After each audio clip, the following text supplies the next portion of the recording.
See, whatever you're doing, however you spend your time, that tells you who you are. So think about what it is you like to create in your life experience. Once I look at how you commit your time, once I do an evaluation on how you spend your time, I can tell you exactly what you're committed to.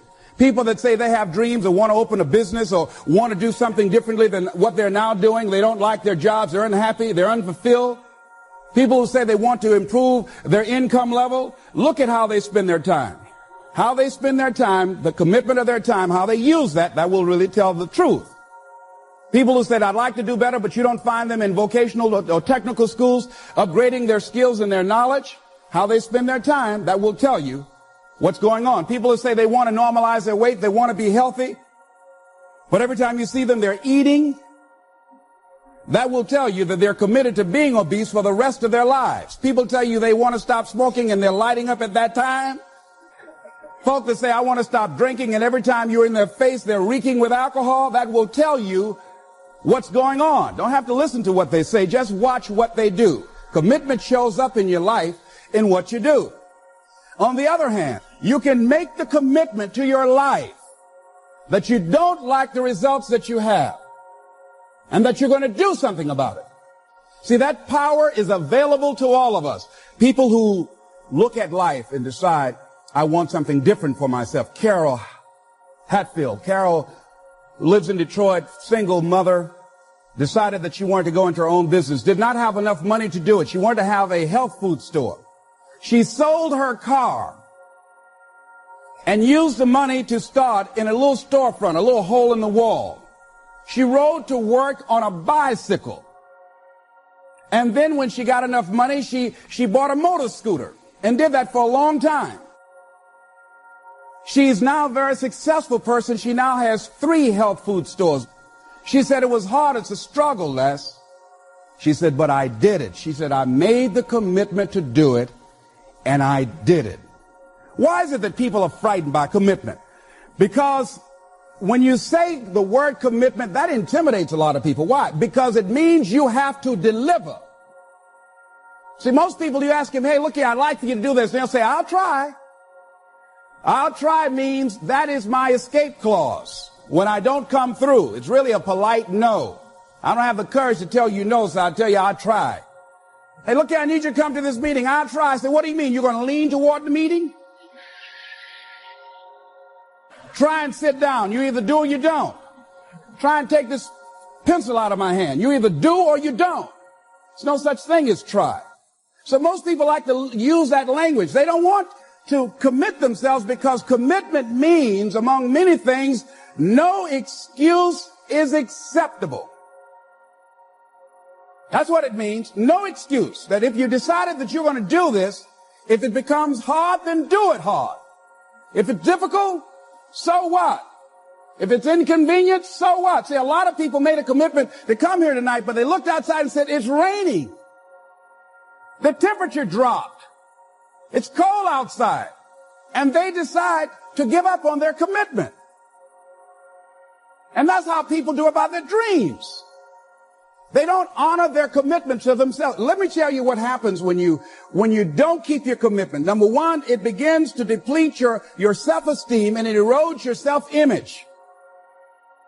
It weakens your faith in yourself. You don't feel good when you don't keep your commitments. The other thing is that you begin to develop weak relationships with people. People begin to realize they can't depend upon you. They can't rely on you because you won't keep your word. You've established that kind of reputation. Just think, what would your life be like if you decided to keep your commitments? What will all of our lives be like if we decided to keep our commitments? That we decided to do the things that we said that we were going to do. That we wouldn't even speak it unless we were going to do it. If we decided just for a week, just see what your life can be like. Let's do it for a commitment to make it a 7-day commitment that I won't say I will do anything unless I'm going to do it. And find out what your life will be like. Let me tell you what, if you follow it through, if you keep your commitment to the commitment, at the end of the 7 days, you'll feel strong and powerful. Because by honoring your commitment, each time that you do, that empowers you. whatever discipline that is required, whatever it is that you must do. So I'm suggesting, number one, commit yourself to live in the present. I saw the movie, The Dead Poet Society, Robin Williams, and they had a line in there, seize the moment. Many of us are not able to move forward and develop and manifest our greatness because we spend so much time looking back or worrying about the future. Seize the moment. See, you cannot go into the future and manifest your greatness when you have various things in your life that's blocking you. Let's look at how we can begin to keep our commitments. Remembering what Dr. Robert Anthony said about results. When you keep your commitments, you're able to produce some different kinds of results in your life. So how can we keep our commitments? And do we keep all commitments? No, we don't. You will not be at 100%. However, you will have a greater percentage rate of maintaining your commitments to yourself, whatever those things might be. If it's going into business, if it's changing a habit that you know that works against you, if it's overcoming self-destructive behavior, if it's retraining your thinking, if it's reinventing yourself, if it's trying to begin to design your relationship differently, all of us have the possibility, by focusing and really harnessing our attention and concentrating on it, we really have available to us the power to honor our commitments in those particular areas. So number one, make it priority. See, no one would go get on an airplane if you thought your chances of getting there to your destination were as good as your luggage. Am I correct?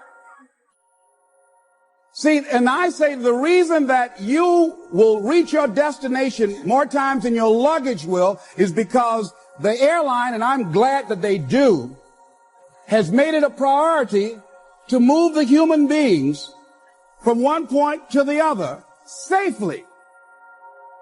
Not send you off to Boston or someplace with your luggage. So I'm not really upset when my luggage doesn't show up. I'm glad they delivered me, because they've made me a priority. See, they have made delivering you to your destination important. So if you want to honor your commitment, whatever you decide that you're going to do, make sure you make it important. Make sure it is priority. Keep it before you. The other thing is, whatever that you want to do, whatever you want to begin to create and beginning to manifest your greatness and strengthening your level of commitment, and it's really exercising your will. Find something that you want to do on your goal, one action step, but make sure it stretches you, that it challenges you, but it's doable, that you can do it. This year I decided that I was going to exercise. So I started out doing just 10 setups and 10 push-ups. I know I can do that and not get upset about it. I can do that without thinking. So I started out small. Now I'm up to 50, but if I try to do 50 starting out, I wouldn't still be doing it. So I started doing it in manageable segments. Do that. And that strengthens your will. So my commitment now is strengthened and fortified by the activity of actually doing it. So now I can expand and build from there. When I decided to begin to manage my money differently, and I started saving 5% of my money, then I increased it to 10%. Then to 15%. So now I have disciplined myself to live off 75% of my income. I took discipline to do that, but I started watching how I was spending my money. I started keeping a log and following myself. So you want to begin to find something that is manageable, that you know that you can do. The next thing, in beginning to keep your commitments to yourself, have some friends that will hold you accountable, that won't let you off the hook, that won't tolerate anything less than the best from you. People that will support you in this new way of being, in this new state of consciousness. The other thing is important is have a contingency plan. See, many times when you make a commitment to do something, there are some other variables that will happen that you can't control, or you perhaps did not